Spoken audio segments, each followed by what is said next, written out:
Olá, vamos dar início então às nossas aulas aí de programação do Flash, né, que é o ActionScript. Eu tinha falado que eu ia passar o ActionScript 3.0 para você, só que é o seguinte, tem uma diferença aí no Flash 7.5, que é a versão 2.0 para o 3.0.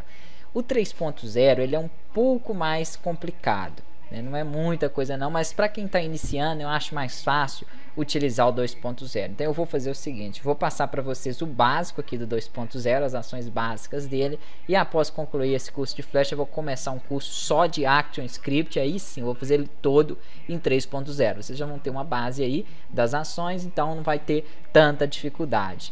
Qual que é a diferença básica deles? O 2.0 eu posso aplicar as ações direto no objeto. Por exemplo, eu tenho um botão, quero clicar naquele botão e quero que aquele botão faça alguma ação. Então eu posso aplicar a ação já direto no botão. O ActionScript 3.0 não. Eu tenho que criar, né, como se fosse dar um nome para esse botão e falar que aquela função que vai fazer aquela execução vai fazer a execução para o botão. A linha de comando aumenta um pouco e fica um pouquinho mais complicado. Então, se for trabalhar com as ações, escolham aqui o ActionScript 2.0, que se for tentar fazer o que eu vou fazer no Action 3.0, eu já falei que não vai dar certo. Apenas hoje, nessa primeira aula que eu vou mostrar só a função stop para parar mesmo, essa função seria igual nos dois, mas se eu precisar de aplicar em um objeto, igual eu falei, como um botão, já não seria a mesma coisa. Eu vou criar aqui uma elipse qualquer e vou aplicar uma interpolação de movimento nela. Quando eu aplico a interpolação de movimento, já falei sobre isso aqui, ele coloca ali 24 quadros, que são a taxa de frames aí por segundo. Vou aplicar essa bolinha aqui, ó, jogar ela aqui para baixo, beleza. Falei também sobre essa linha, onde eu posso aplicar ali uma distorção no meu movimento, criar aqui uma linha curva. Isso aí tudo eu já tinha explicado. Então ele vai fazer aquele movimento ali. Se eu der um Ctrl Enter, o que vai acontecer? Ele vai iniciar a minha animação, porém ele vai continuar em loop. Também nós já vimos isso aí, ele não para. Então eu vou mostrar aqui, né, novamente como colocar uma ação para fazer ele parar. Mas porque quando ele chegasse aqui no frame 45, eu quisesse que ele parasse. No 3.0 eu teria que inserir uma camada, posso fazer isso também no 2.0 e falar que essa camada aqui, ó, dá o nome para ela de ações.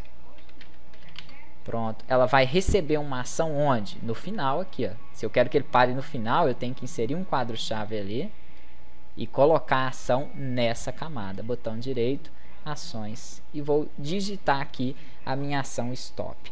Então aqui eu tenho o meu painel de ações, eu posso maximizar ele aqui, aumentar um pouquinho o tamanho dele para estar trabalhando melhor com essas ações. Fica aqui do lado do quadro de ações, ao lado aí da linha do tempo, do editor de movimento, e aqui eu tenho as propriedades aí do ActionScript 2.0. Posso estar substituindo aqui também, escolhendo outro, né, ActionScript. Então nesse caso, como nós iniciamos o documento, eu expliquei que nós vamos utilizar essa ação por ser mais fácil de interpretar inicialmente, nós vamos usar por enquanto o 2.0. Eu tenho aqui alguns atributos, como por exemplo as funções globais, né, onde eu vou ter ali funções da timeline, que é a nossa linha do tempo, funções aí para o navegador, né, para a internet, que é para trabalhar com links. Então a gente vai ver algumas delas. Eu queria só fazer a função stop, então eu posso vir aqui, né, no timeline control e tenho aqui a função stop. Se eu der um duplo clique em cima dela, ele já coloca para mim aquela função. Vai ter o nome da função, as propriedades dela aqui entre parênteses. Nesse caso essa função não tem propriedades internas, vai ter algumas que nós vamos ter que colocar alguma coisa ali entre os parênteses, e o ponto e vírgula para fechar a linha, né? No final de cada linha das minhas ações vai ter o ponto e vírgula para finalizar.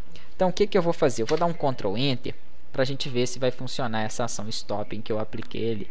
Então a minha animação começou, né, veio do início e parou, chegou no último quadro, ela parou, justamente o que eu pedi para minha ação aqui, né, fazer.